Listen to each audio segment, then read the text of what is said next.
Hey everybody, welcome back to the channel. My name is Jimmy, and in today's video we will be taking a look at the brand new Samsung Galaxy Watch Ultra, the 2025 refresh, and we'll do a direct comparison of every single spec and feature that is different versus the Galaxy Watch Ultra 2024. So let's get this unboxed, and then we will go over all of the differences between these two watches, because if you already own the Galaxy Watch Ultra from last year, I'm going to let you know, do you need to upgrade and what are the benefits? I'm going to say right now, if you have the Watch Ultra from last year, which is 2024, you don't need to upgrade, at least on this generation, only because soon you will have Samsung One UI 8 watch on the 2024 edition over here, and it's going to catch you up to this one. Now there are a few additional key differences, such like, battery life when it comes down to the power saving and how much internal storage there is, but we'll get to that in just a second. So in here, what you'll have will be your bands. Now the ones that they talked about, the majority of this entire unpacked is the color of blue. Now there are additional colors. You have your titanium blue, which is the new color of 2025, but you also have your titanium gray, titanium silver, and titanium white. This main portion watch right up over here, they really stickered that one on there. All right, here we go. So here is the brand new refreshed of 2025. So here is the watch portion. So what I'm seeing is that you've got that titanium blue on the top. You're going to have your titanium blue on the band, and this kind of looks almost like a little light gray over here. Then this right here is your active button. You're able to set this to do several different things. Mine's usually set for the flashlight, but you can do it for something with exercise, and I'll show you additional things. This is your home button, and then this is also your back button. Now with the box that's underneath the hood, this is where you'll be able to find your charging cable. So you pull this on open. This is where you will have your Type-C to the magnetic charger. And again, it does attach to it pretty well. This one is heavier, so it's probably going to fall off a little bit easier. So when it comes down to, trying to hold onto it and move it around, it will come off, but it is magnetic enough that it's just going to sit on any stand that you have going on. As for these bands, they do have a new terminology for what this is, or the technology behind it, and it's called the Upgraded Dynamic Lug System Bands. So what it does is it allows for a much more comfortable fit, a better fit, especially for better tracking. Now for me, this one is going to be on my left wrist because I want this to be on the right hand side. So this longer portion will, for me, go onto the bottom. That was very easy to do. And then the buckle for me will go onto the top. So then this way, when it goes on, it just goes right through here, and then it's the same setup as my other watches. Now before we go any further, let's talk about the biosensor that is on the upgraded or refreshed 2025 edition of the Watch Ultra, because these are the features that the Watch Ultra from 2025 can do that the Ultra from 2024 cannot, which that is the vascular load, the antioxidant index, and running coach. Now everything else that the Watch Ultra from 2024 can do, this one can do as well. I just wanted to only list out the differences between these two. So what I'll do is I'll just turn on this refreshed of 2025, the Watch Ultra edition here, and this is where I just want to read off the rest of the differences between the two. So again, for 2025, the brand new color is this titanium blue. You still have, for last year and this year, you have your gray, silver, and white. You also have more internal storage on the 2025 refreshed. So this one over here is 64 gigs of internal storage. This one is 32. Now, I tried to take a look at their nits. I believe and assume that they are 3,000 nits of a display. For some reason, I just don't see it online right now. They were touting the 3,000 nits on the Watch 8 and the Watch 8 Classic, so I know that that is new for this year for those Watch 8 devices. Also, this one will ship with Samsung One UI 8 watch. You also have Google Gemini on your wrist. You have your multi-info tiles, and also you do have a better, longer battery life when it comes down to the power save mode. You can go up to 100 hours, and we already talked about that biosensor. And then when it comes down to the size of 2024 and 2025, the screen size is the exact same, which is 47 millimeters. Now, if you are looking for a Ultra and you're trying to decide, should I do for the 2024 edition or the 2025 edition? Right now, the 2024 edition is more expensive because they both start at the same price. It just happens to be that this one has all of the deals going on. So if you waited out for an Ultra, but now you're kind of thinking of it, there's no need to look at the last year edition. Look at this year and you're going to get it much cheaper. So now let's move the 2024 edition out of the way. Let's keep the 2025 refresh here, and we will get this one connected to the Flip 7 because my Fold 7 is connected to my Watch 8 Classic. So that one's connected to the Fold 7. this one will be connected to the Flip 7. All you have to do to get this thing connected is, well, for me, I just had to open this up on my phone, and it's already trying to pair. If this didn't pop up immediately for you, just open up your Samsung folder up there, open up the wearable application, and then it will pop up. Now, because this is the first time I've ever opened up this application here, and this is the first time that this thing turned on, they were able to find each other immediately. Now, I'm not going to show the full entire setup, situation of this watch. I'm pretty sure you guys are familiar with it.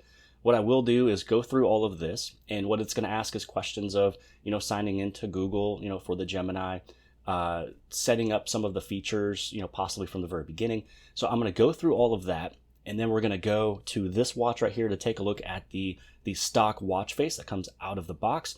So this way you can see exactly how it looks. Then what I'll do is I'll do a fast tour of how you can move around this watch, and then we'll look at some of the customizations of that said clock face that this thing comes with. And then stay tuned for future videos, so this way I can go more in depth on tips, tricks, and tutorials of the Galaxy Watch Ultra 2025 edition.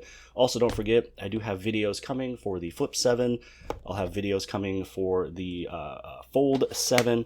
And yesterday was the video that was for the Watch 8 Classic. Again, this will be my daily driver just because I've already had the Ultra, and I like the size of the Watch 8 Classic, and I like the rotating physical bezel rather than the one that would just be on your watch that you have to go around the edges.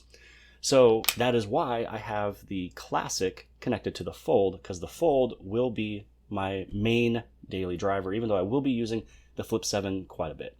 But it's at this point in the video I'd like to state that if you're brand new here at the channel, Jimmy is promo, you appreciate these tips, tricks, tutorials, and the latest information and latest unboxings of your Samsung Galaxy devices, make sure you guys hit on that subscribe button, as well as the bell for notifications to get notified for all future videos. Now with the setup complete, you could do a lot of setting changes and clock face edits with the wearable application over here, but I'll do that for a future video going more in depth. How about we just take a look at the watch itself? So this is the clock face right out of the box. This is the stock clock face. Also, if you were to swipe over, this will be your notifications. If you move right on over to the right-hand side, this is where you'll have all of your tiles, or you can kind of think of them as widgets. They are smaller versions of running applications. So these are just called tiles. Sometimes I call them widgets. Really they go both ways, but the real name that Samsung uses is tiles. If you swipe up from your clock face, this is where you have all of your applications down over here. Now, if you do hit this bottom button, this will be the back button. If you swipe up from the very top, this is where you have all of your settings, and this is where you can go through and make a few additional changes. But if we go into the settings itself, let's say we go to connections. Beforehand, I showed you that this was the back button. Let's say we go back into connections. This up here is going to be your home button, but also your power button. This right here will be your action button. So you can set this for anything you want out of all of these options, which I'll show in just a second. Right now, this is showing some of your exercise coach. So to kind of go in some of those settings to change your button, if you go inside of your settings, you scroll up, and then if you go to your buttons and gestures, you tap this, and then here's your quick button action. So a lot of times what I use for mine is flashlight, because it does come in handy quite a bit. So testing it out, if you press on the action button, it's going to turn on the flashlight. So what you can do is you can rotate your thumb around the electronic bezel, not the real physical bezel, but you can go around the outside to change the brightness. You'd be able to tap it to also change some of the brightnesses, but also put it into a SOS mode. So keep on tapping and it'll do just that. Now, one of the things that I'm noticing, and it just happens all the time, it's just the way it is, because I don't have the physical rotating bezel, that's why my screen, it gets dirty. It has all your fingerprints. It has everything going on. That is why, for me, I went with the Classic, just because if I go like this, it's going to keep my screen clean. Now let's just go through and let's edit this clock face really quick, and just to take a look at just a few things it's able to do. So if you go to customize, this is where you're able to swipe up and down to change colors or styles, complications. So it's just letting you know what all you can do. So now that we're inside of here, here is our indexes. If you want, you can go up or down, and you can change what you want it to look like for that. Here is your style. Again, you can move up or you can move down. This is going to be the style of the clock face. Also, you'll have an option for colors. So if you swipe over this way, then you'll be able to swipe up and down to change to any color you want to. And there's a lot of colors on there, almost all the colors of the rainbow and more. You also change the way that your hands look. So go in between these two options, whichever one floats your boat. Now this one over here is the low light mode. This one's pretty fun. So this is where if you want it to be an auto, it's the top. What'll happen is that if it's bright out, your watch will look like this. If it's a low lit situation, your watch will look like this. And you can also just have it off. So either you can have your low light mode always on, or you can have it on auto and it'll change for you. This is where you have your complications, so you can change what you want to show on the top. So you tap on that and you can change it, but I like the days of the week, so I'm going to keep it there. You also have these other complications here. You can tap on any of those to change them. So I think what I might do is that one over there might be my battery life and that one might be my steps. And I'll keep the weather right there because that's what it feels like outside. And then you also have all the other 4 ones around it. So if I didn't want my watch to show some of those numbers towards the middle, which was again, those 3 right there, then I'd be able to move those other complications around the edges. Let's say, battery life, steps, or whatever.